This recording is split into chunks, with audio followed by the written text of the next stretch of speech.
Olá, então, hoje eu vou dar uma pequena aula sobre o argumento cosmológico para a existência de Deus. Vamos esperar aqui o slide, pronto. Então, o argumento cosmológico é um argumento que procura responder à pergunta: por que é que existe o mundo? Se nós formos pensar, é difícil até encontrar uma pergunta que seja um maior clichê do que é uma pergunta filosófica do que por que é que existe o mundo.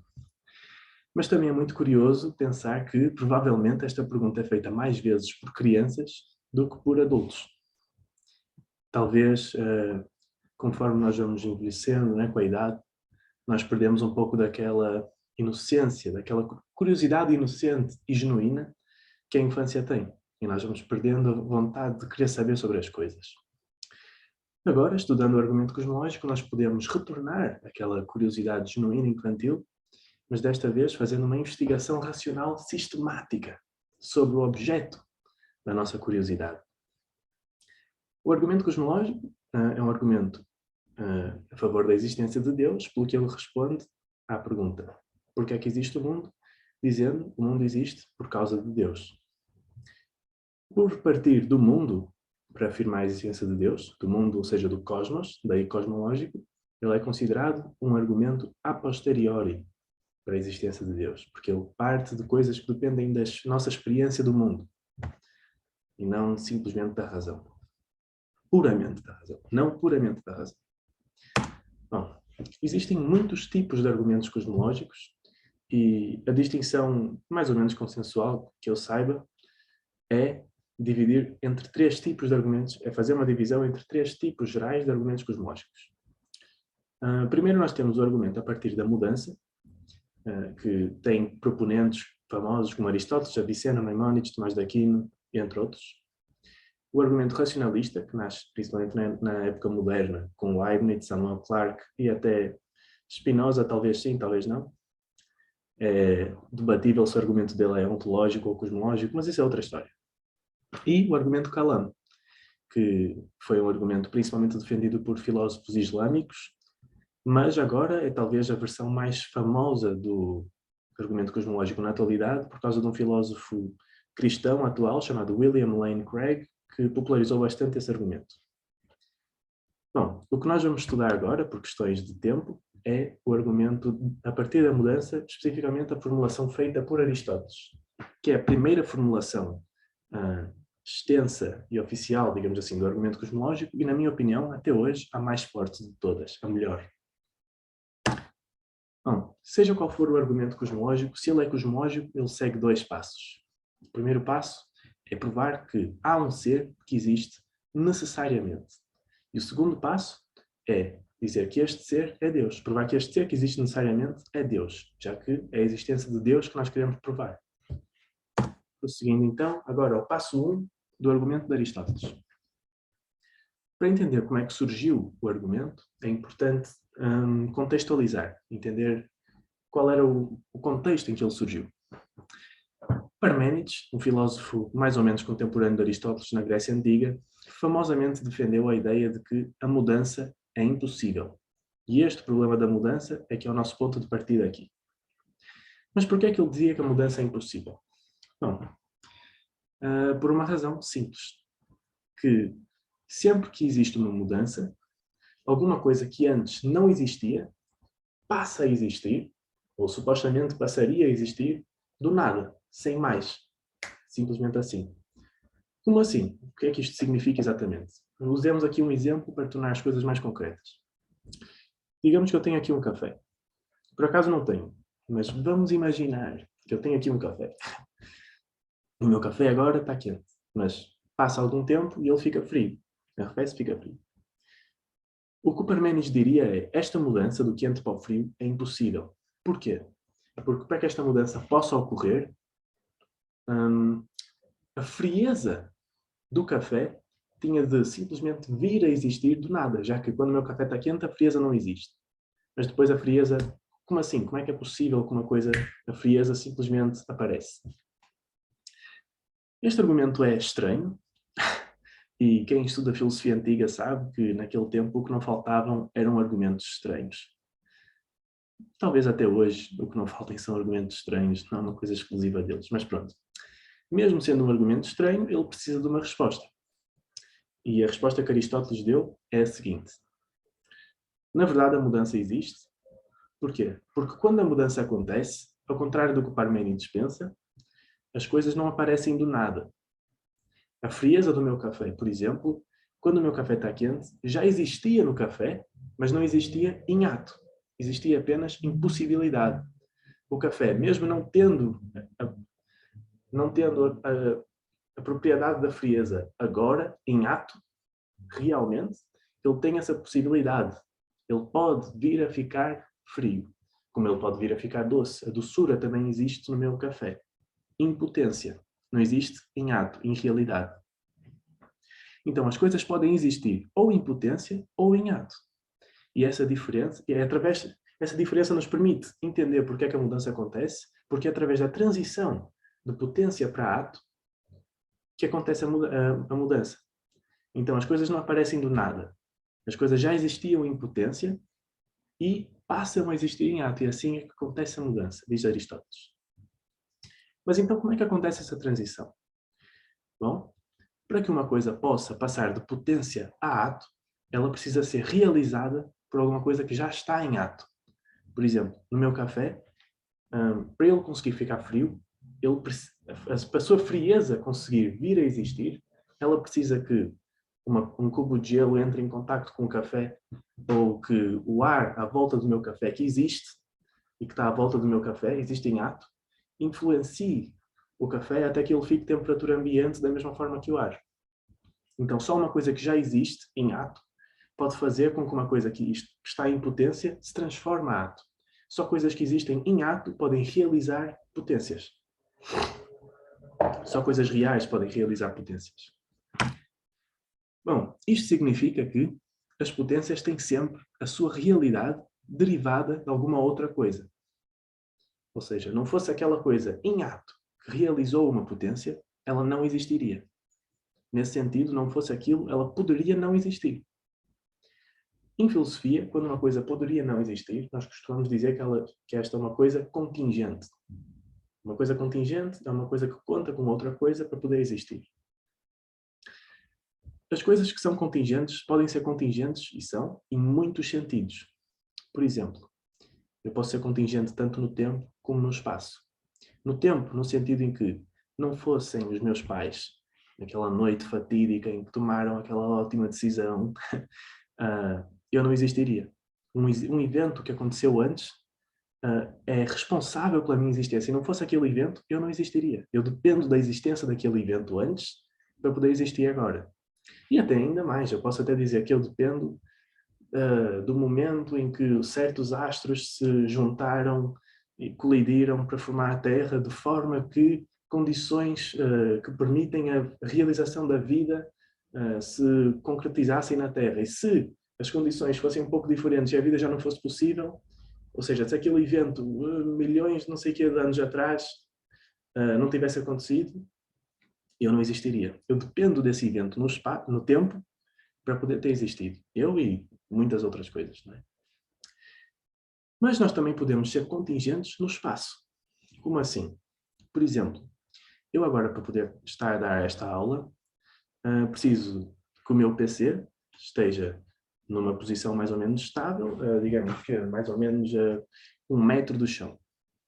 Mas ele só consegue estar nesta posição a 1 metro do chão por causa da mesa, que consegue sustentar o computador e atualizar a sua potência de estar a 1 metro do chão. Mas a própria mesa só consegue estar onde ela está por causa do chão da minha casa. E o chão da minha casa só consegue estar onde ele está, firme, por causa do prédio, da estrutura do prédio. E o prédio só consegue estar onde ele está por causa do planeta Terra, que segura o prédio. E o planeta Terra só consegue estar onde ele está por causa da força gravitacional do Sol, que mantém a Terra em órbita. E o próprio Sol só consegue estar onde ele está porque ele depende da força gravitacional da Andrómeda, que mantém o Sol em órbita também.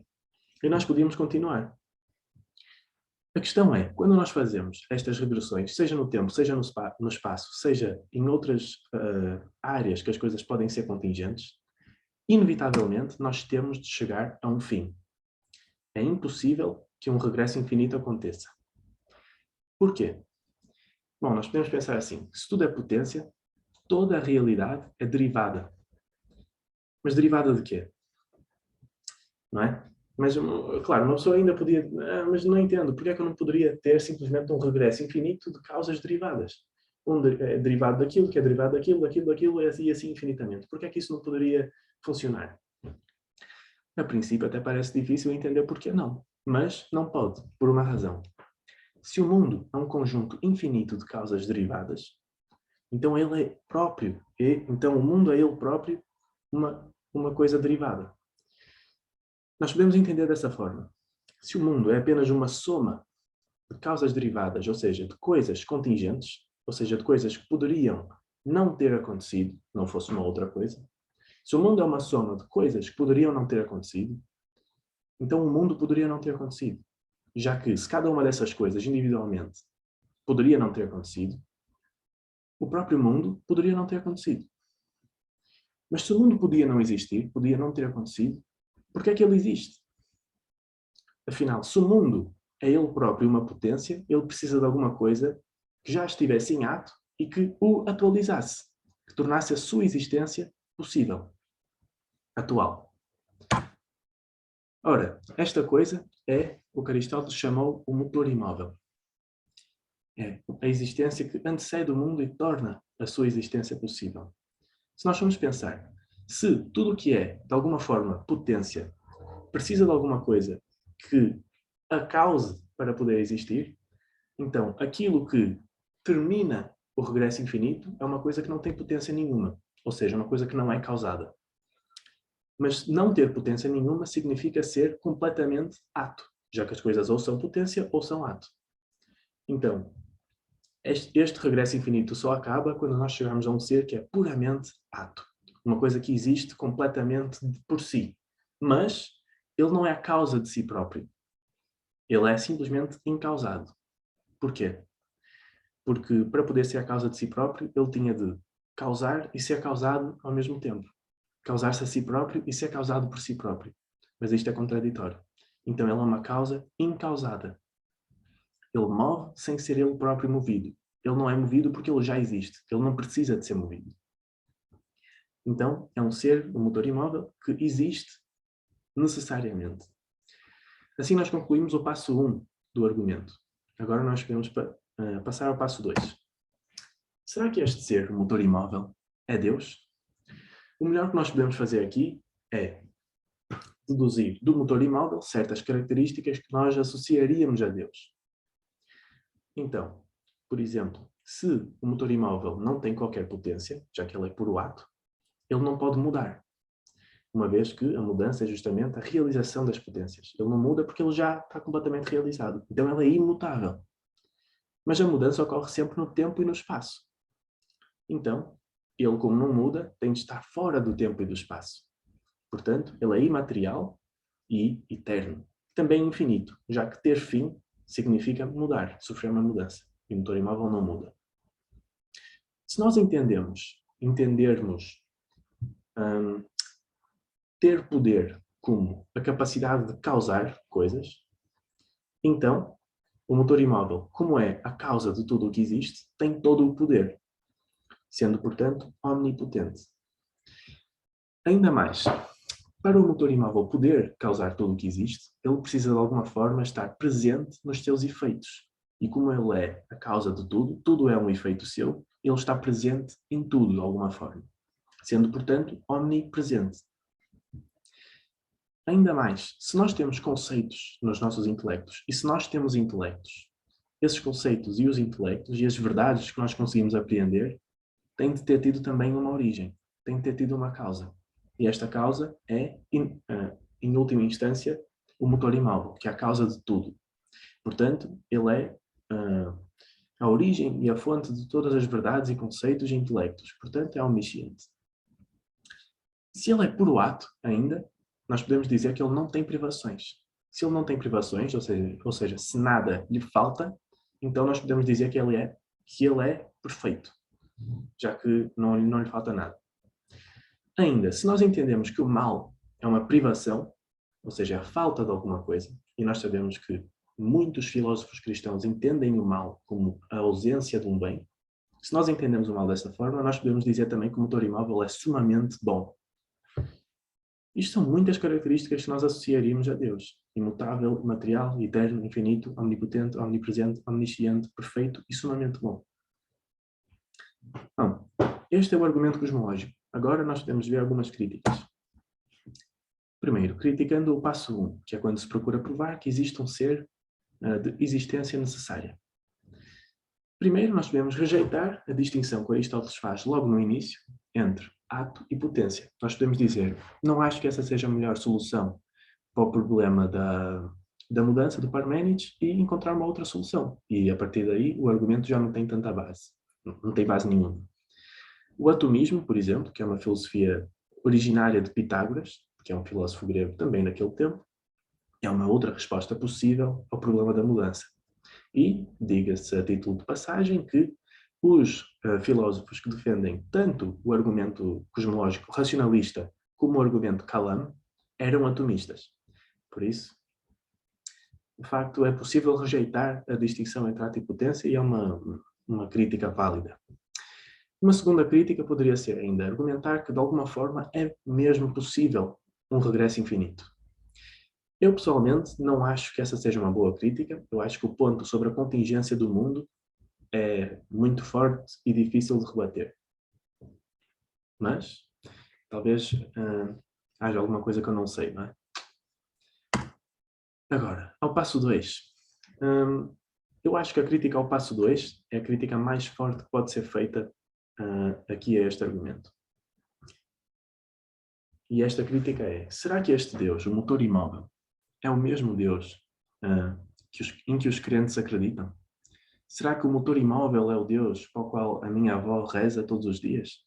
Será que o motor imóvel é o Deus que deu os 10 mandamentos a Moisés no Monte Sinai, naquele glorioso dia? Não, não é. Deus, o motor imóvel não é o Pai de Jesus Cristo, não é Alá, não é. Porquê?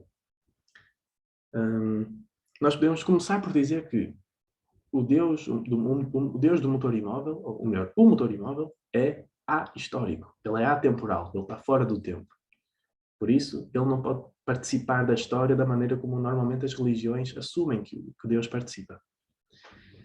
Aqui, eu acho que um defensor do argumento cosmológico seria sábio em recuar, de alguma forma, e dizer, ok, mas não era isso que eu queria provar com o meu argumento. Eu não queria necessariamente provar que o Deus que existe é o Deus cristão, eu queria provar que algum Deus existe.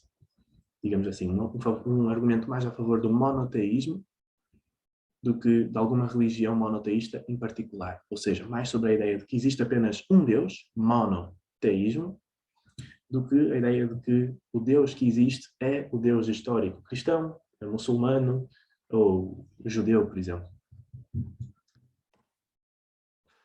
Para concluir, tirar aqui a minha cara do caminho. Para concluir, nós vimos que o argumento cosmológico parte da existência do mundo, na sua progressão ele parte da existência do mundo, o mundo existe e coisas do mundo existem, para chegar à existência de Deus. A versão do argumento cosmológico que nós estudamos, que é a versão de Aristóteles, parte do problema de que acontece mudança no mundo e para explicar essa mudança usa a distinção entre ato e potência. Esta distinção entre ato e potência nos leva a procurar aquilo que, regredindo às causas, é a causa de todas as potências, tornando, portanto, a mudança possível. Porque só quando as mudanças de potência para ato são explicadas, é que nós podemos realmente entender porque é que acontece a mudança. É só quando nós temos o primeiro motor imóvel que nós podemos realmente explicar a mudança. Justamente, depois de algum raciocínio, nós vemos que este ser que atualiza as potências é o motor imóvel, que move sem ser movido e é puramente ato, puramente existência, digamos assim. Ora, o motor imóvel partilha de muitas das características que nós normalmente associamos a Deus, e é verdade, nós vimos que sim, mas nem todas. Dou assim por concluída a minha pequena aula. Obrigado e uma boa vida a todos.